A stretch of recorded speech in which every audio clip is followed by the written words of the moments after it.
Good afternoon, everyone. Welcome to the SDG studio at the European Development Days 2017. I'm joined by Nadir Nahdi from BENI, and we will have a great afternoon hearing more about his story and his projects. As an EDD young leader myself, I think there is no greater joy than finding your tribe.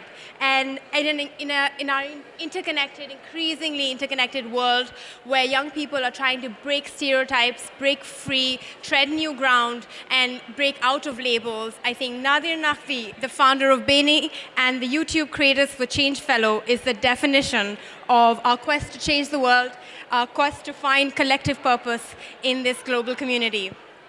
Nadir, through his project BENI, is helping reclaim a new narrative for youth misrepresented in mainstream media. BENI is a YouTube channel celebrating the power of human connection for anyone trying to imagine a world beyond labels and that are enforced upon them. So just a quick question. We have an audience sitting in front of us. How many of you have watched a YouTube video? Very simple question. You've watched a YouTube video. Yes, you have. And how many of you have watched a YouTube video that is addressing a social challenge or a social problem? Amazing. So YouTube Creators for Change is a global initiative that supports creators who are tackling social issues and promoting awareness, tolerance, and empathy on their YouTube channels. Because no matter what kind of videos we make, we all have the power to create change and the world we want. So quickly, back on a brief bio on Nadir. After finishing his master's from the London School of Economics, he actually worked at the UN and spent time in Jordan working for the UN Iraq at the public sector and the modernization program, and UNHCR at the Zatari refugee camp based in Amman, Jordan. So I will give the stage back to you and blow us all away. Thank you so much. Am I working? Can you guys hear me? Thank you so much for the opportunity. I really wanted to start by thanking everyone here, all the young people involved. I feel really privileged and honored to be on this stage, and I wanted to thank you all for providing me the opportunity. And I think all the young people here who made this happen really deserve at least a little round of applause. So thank you so much. Thank you. My name is Nadir. I run a YouTube channel called BENI. Basically, it's an adventure. Follow me, and I go around the world searching young people who are negotiating their multiple identities, especially people who feel misrepresented by mainstream media. The idea is that I come in and I provide an alternative media platform. For me, it was really important growing up that I felt represented, because I never had it growing up. To be able to see yourself represented online, it provides you and your voice validation and gives you the confidence to seek and imagine yourself to be whatever you want to be in the future. I never had that growing up, and I think it's something I would have benefited from. So the idea is to provide young people that possibility. But it's very difficult to talk to you guys about my work without giving you a more holistic idea of me, because I really feel like the work that I do is a culmination of all my life experiences. So today I kind of wanted to take you through some very simple anecdotes that I've learned through my life from the moment I was born. So I thought it'd be quite apt to introduce you to someone on the screen. Here's a video of me as a youngster. No, left. There we go, and press play for me.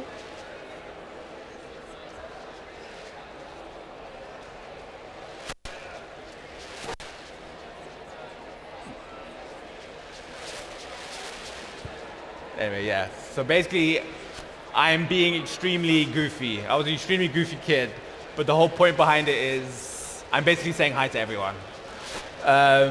My father invested in a video camera at a very young, when I was very young, and he was the typical father that would shove a video camera in front of my face. So I have a bunch of home videos of me as a little kid doing goofy things, and I just thought it would be a cute thing to show you. But as a young child, I definitely didn't shy away from the theatrics. I was very confident, and I was looking back at my life, and I was like, where did this confidence come from? And I really feel it came from my parents. My parents gave me and instilled in me a deep sense of confidence in who I am, and it really provided me the possibility to imagine myself as anything I wanted to in the future. These are my parents, by the way. My dad on the right and my mom on the left. I come from a very multicultural family. My father is Kenyan and Yemeni. My mother is Indonesian and Pakistani. So at home, it was a very diverse atmosphere to live in, and I really felt like I cultivated a deep sense of confidence from that. And it really lasted me till most of high school. I eventually got elected head boy in my school. I was the first brown head boy in my school, which I felt was a bit of an achievement, which is the next slide. So basically, this is me. It's a video, but I don't think you can hear it. But it's basically me. Yeah, it's basically me talking to my students of my class, and it's a very emotional speech where I'm like, "Oh my God, guys, I miss you so much." Blah blah blah blah blah. Right? And there were tears and stuff. Yeah. So that confidence my parents instilled in me was invaluable. And again, just so I can reiterate, it definitely is rooted in that multicultural family that I was raised in. If you guys look at my cousins, literally my family, we have everything. We have Turkish, English, Caribbean, Kurdish, Malaysian, Indonesian. Literally, we were a UN family. It's quite apt to say this in all of the places. But what I felt that did was... We need to switch the mic because the sound is not great, so we need to take this off.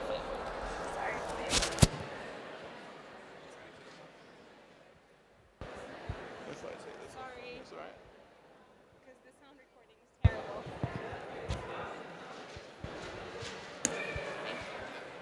Can you guys hear me? Whoa. Yeah, can you guys hear me at the back? Great, awesome.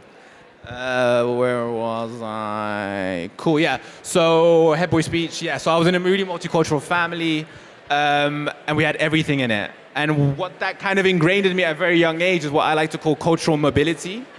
I don't know if that's an official term, but it's what I like to call it. But it's the idea that from a very young age, I was able to seamlessly negotiate different and varying cultures quite easily. And that for me was an invaluable skill that helped me throughout my life, professionally and even in my personal relationships. And that's the next slide, I believe. So that was the first really anecdote that I wanted to show you guys. Be culturally mobile. If you want to succeed today, I really feel like you need to be able to traverse a variety of different cultural contexts. Wherein, I mean, look at this room. It's one of the most international rooms I've been in. But the most successful people, in my opinion, in my very humble opinion, are those who are able to seamlessly navigate all of them with ease. And from a very young age, that is one thing my parents invested in. We had a very global mindset at home, and it's something that I would cherish for the rest of my life. Yes, and this kind of multicultural family was reflected in the city I was living in. I was born and raised in London, which is probably one of the most cosmopolitan metropolises in the world. It was diverse, dynamic, exciting, and I was very proud to be a Londoner. I loved the city, and I felt like it loved me. But then that all kind of fell through when this happened, and that's the next slide.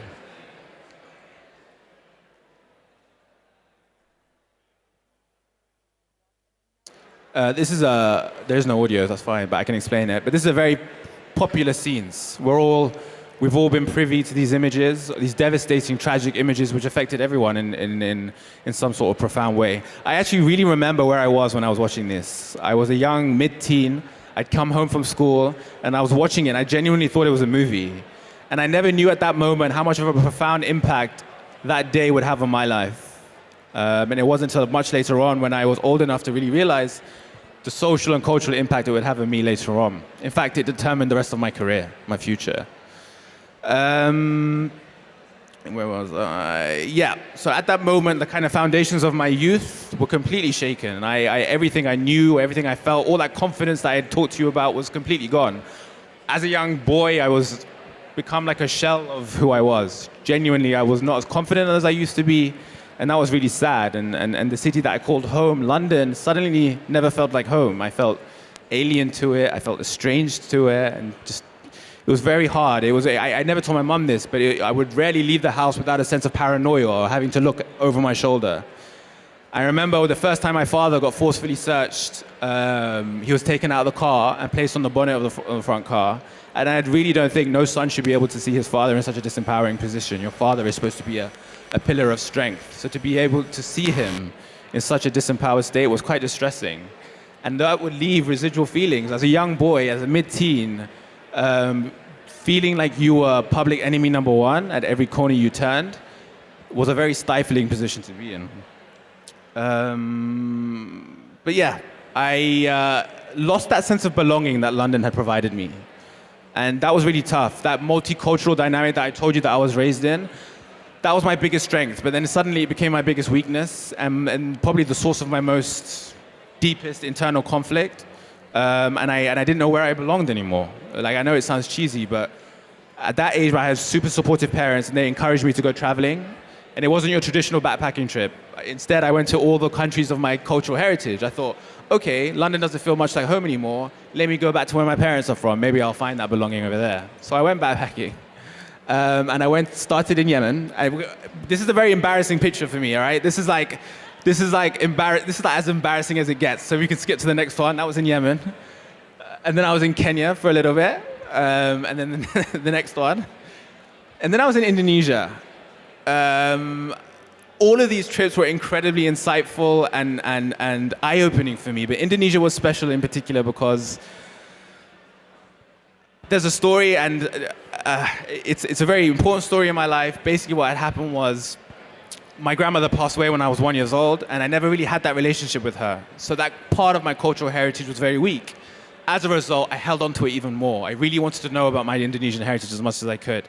So I took all the documents I had of my grandmother, literally everything I could find, pictures of her as a kid, birth certificates. And I thought, I'm going to go to where she was born, a mountain village in Indonesia.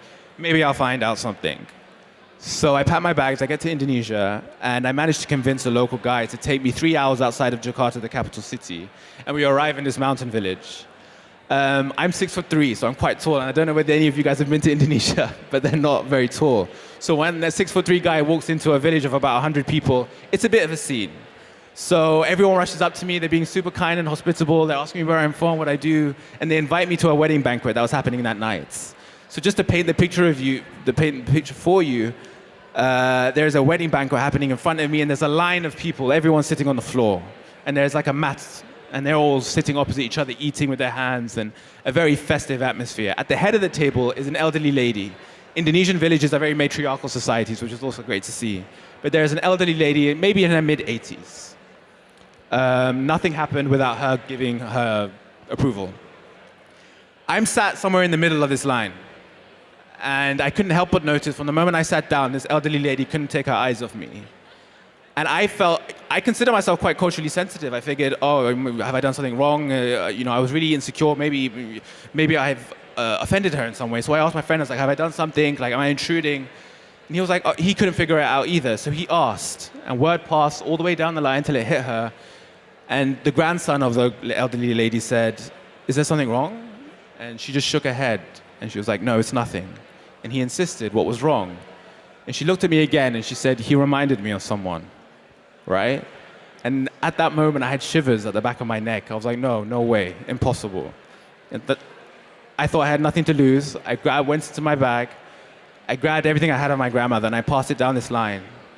So people are passing this folder down the line until it eventually hits the head and it reaches this elderly lady. She looks at the pictures, she looks at the documents, and I look up, and the next thing she's doing, she's crying. There are like streams of tears coming down her face. The next thing I realize is she's behind me and she's grabbing me. She's holding me so tight that I could barely breathe. And it was probably one of the most emotional moments of my life, in the sense that suddenly I felt connected to a place and a person that I had never met, more so than ever before in my life. But that feeling of belonging that I had before, I'd reclaimed it, and I was in the opposite side of the world. And I learned an important lesson that day, and I wanted to share it with you. It's home is not where you're from, it's where you belong. And it was nice to know that I could feel a sense of belonging anywhere in the world, not just one place. And it was that feeling of belonging that I wanted people like me who felt lost, navigating this difficult world of multiple identities, to feel when they watched my YouTube channel or my videos. So this was a light bulb moment that later would inspire me to start this YouTube channel. But yeah, moving on, I am a bit aware of time. So I went home, I did my degree, I graduated. And yeah, bear with me a sec. I graduated, I ended up getting a job at the UN, which was a massive milestone for me. This UN baby gets to work at the one organization he's always wanted to work at. So I was so happy. But that happiness wore off over a period of time because I started to feel frustrated. Frustrated, why? Because I felt like there was a creative side and a creative part of me that wasn't really having the opportunity to flex his muscles. The UN was doing incredible work, but I was really disenfranchised about how apathetic young people were with the work that we were doing. And I was really asking myself the questions that how can we mobilize young people to feel really interested in some of this really great work that needs the exposure? So these were questions I was asking myself at that time. I went back to London to do my master's, and I was writing a thesis on the political impact of misrepresentation. So apt, if you look at my life in hindsight. But I decided, instead of just writing about this, I'm going to do it. Why not? YOLO, like let's see what happens. So I had a camera at home lying around. I picked it up, and I started sending out emails. Within 2 weeks, I'd filmed this really basic video. You'll see it in a sec. And I was like, okay, maybe if I'm lucky, it'll get 5,000 views. And then I made this video, which I'd like to share just the first few seconds. It might seem crazy what I'm about to say. Sunshine, she's here, you can take a break. I'm a hot air balloon that could go to space. With the air, like I don't care, baby, by the way. Because I'm happy. Clap along if you feel like a room without a roof. Because I'm happy. Clap along if you feel. Sorry, I'm a bit aware of time, so you guys can check it out later if you're liking it. But really, it was nothing special in my opinion at that time. Can anyone guess in 24 hours how many views it got? Just a wild guess. 1 million, she says. Anyone else? Anyone else? 10,000.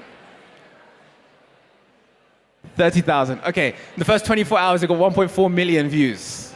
This is a boy, a very basic boy, might I add, from London, who picked up a camera in his room and started filming a video with some friends. 1.4 million people worldwide had seen that video that I'd made in my room, my messy room in London, Wembley. That was insane. I couldn't believe it. I was like suddenly interconnected with a global community of people who felt like their image was being used for the wrong purposes. They felt like they were being misrepresented. And for once, they saw themselves in their entirety, in their positive, smiling essence. And that for me was an incredibly empowering thing to see. And I learned my next lesson from that video, which was the next slide. The power of video, really. We live in a generation now where the trend is that young people consume an average of about, how much is it? I think it's about 4 hours a day of video. And it's insane. So if you want to connect with millennials, I really feel like as institutions, as people, we need to learn the vernacular of the day. It's sadly the case that we are so slow to evolve with the time, but I really feel like as young leaders, especially, you guys are perfectly positioned to start thinking, how can I connect with young people in a sincere and genuine way that approaches them from where they are, not where we are. And one of the things that frustrated me about the UN is that young people get lost in the jargon, in the semantics, in the language and the vocabulary. And I think if we really want to mobilize support of young people from a very young age, we need to come and meet them where they are. That video was very basic, nothing complicated, you saw. But it managed to galvanize 1.4 million people in 24 hours. But not all the lessons learned from that video were positive. The next lesson was, how long do I have? Sorry? How long do I have? Very little. Okay, I'm gonna speed through the next part. Sorry, I'm really sorry.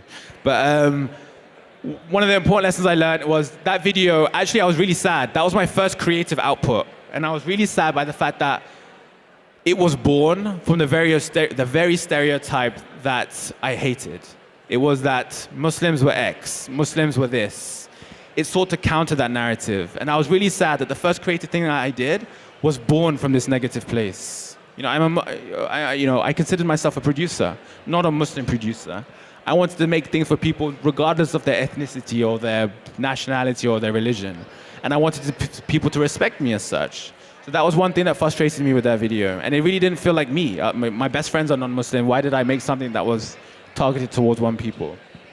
And I really feel like when we talk about deconstructing narratives, especially for the young people in this audience, me personally, I will never engage in the counter-narrative dynamic, because ultimately whatever you create will be born within the existing narrative. And I didn't want to play by those rules. I didn't want to play by the bias that someone has set up for me. Instead, I wanted to build a completely new plane and start the narrative fresh and give young people the opportunity to be like, okay, you have a platform, define yourself. No one's going to set the standards or the parameters of who you are. Who are you? I'm giving you the opportunity Now I want you to think about it. Now suddenly you're giving young people the possibility to imagine themselves beyond what they possibly could be. And that was an incredibly empowering thing. And for me, that is liberating the space, not countering an existing prejudice. That is the lesson I learned through that video, speeding through. In conclusion, I'll skip the rest. BENI that I set up now is a result of all the lessons I've learned through that. It's a space where the starting point is what brings all of us in this room together, not what differentiates us. I go around the world and I meet young people who might feel misrepresented, who are navigating multiple and seemingly disparate worlds, and we have conversations and we have fun and incredible stories. But the idea is that I want young people like myself growing up as 16 years old, up until 23, I want them to feel like there are a bunch of people worldwide just like you, and there are people who come out the other end who've turned out to be inspirational, motivational people, and I really feel that that could be impactful for breeding young talent and making them feel like they have a space that is authentic online. Thank you very much for the opportunity. Sorry for taking too much of your time, but nice to meet everyone. Thank you, Nadir. Thank you so much for such an incredible story. And there's literally everything that rings true. From all of us having multiple identities, multicultural identities, and belonging everywhere in the world and also back in our homes. And thank you for sharing your story. Thank you for sharing the lessons of just taking change in our own hands and being creative with it. We have a little bit of time for question and answers. I'm just going to kickstart it by asking you, why BENI? What is the inspiration behind the name itself? That's a great question. So BENI, names are always tough to find, but there's a term in Arabic called Beni Adam, and it basically means children of the earth. It's not the literal translation, but that's what it means. And for me, I thought that was a beautiful term. But the idea behind it, when someone in Arabic says Beni Adam, what they're referring to is no matter where you're from, no matter what your inclination, your religion, your nationality, we all come from one. We all come from the same source, children of Adam. And for me, that's a beautiful concept. I really feel like I grew up with that. My family was like that. And I really feel that there's very little that differentiates us from each other in this room. And I wanted a space that reflected that. So BENI was easy to pronounce. It was nice letters. I shortened it, and it worked for me at that particular time. Awesome. We have some young EDD young leaders in the audience as well, and I would now open the floor for quick questions. Anyone have anything to ask Nadir or share anything on the topic itself? All right, so I will start with Tasneem. Hi. Testing.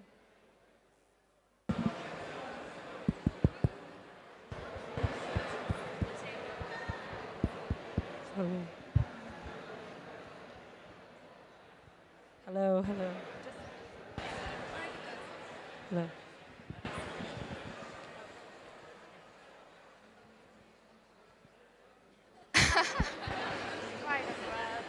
Hi, I'm one of the EDT Young Leaders this year, and I don't have any question to you, but I just feel like sharing it, that you made me feel good about myself. You know, sometimes when we travel to Western countries, we feel this resistance within us that maybe we should not share our religion, or maybe we should not talk about it.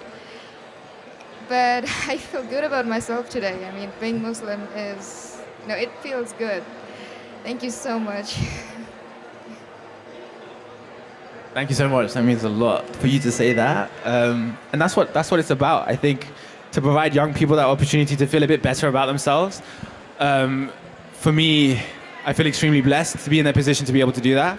And that I'd love to show you actually, when I think about, I have times I'm thinking, oh my God, what am I doing? So I'm from a brown family, just to put it into context on my life behind you, right? Brown people are very funny when it comes to career aspirations. So when I made it to the UN, my family were like, oh good, he's sorted. When I told my parents and my aunties and my uncles, guys, I'm gonna leave my job, I wanna make YouTube videos. Can you imagine the reaction I had from like my aunties and uncles who were like, what? YouTube videos? They were devastated.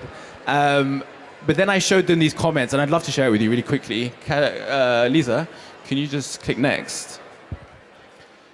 And again, one more. Again, sorry, one more. But I'd love to. I'll do it. No, I'm Next one. Again, yeah. Okay, I'd love to read it out to you. I'll read one of them to you. But these are the comments I get on my YouTube channel. So when I'm lacking motivation or I'm thinking, what the hell am I doing? I read this stuff and it makes me feel really motivated. This series moved me to tears. As a woman, it made me feel empowered. Having big goals and a strong sense of purpose sometimes makes me feel alone in such a closed-minded community. But these videos that show us that there are people out there just like us that give me more perseverance and assurance that I'm doing the right thing. Love is the only way. Your content has given me the gift of growth and faith. And for me, when I think, oh my God, what am I doing? Am I wasting my time? Those are some of the most inspirational, motivational things that make me think, oh my God, maybe I am having a direct impact on people's lives. And it gives me the motivation to continue what I'm doing. With that, we have to wrap up this interview and this conversation, but we will all be in this UN stand and in the vicinity, so please do come up and have a chat with Nadir and myself. Thank you so much for joining us, and I hope this was great food for thought, definitely for me, and looking forward to a great 2 days at the EDDs.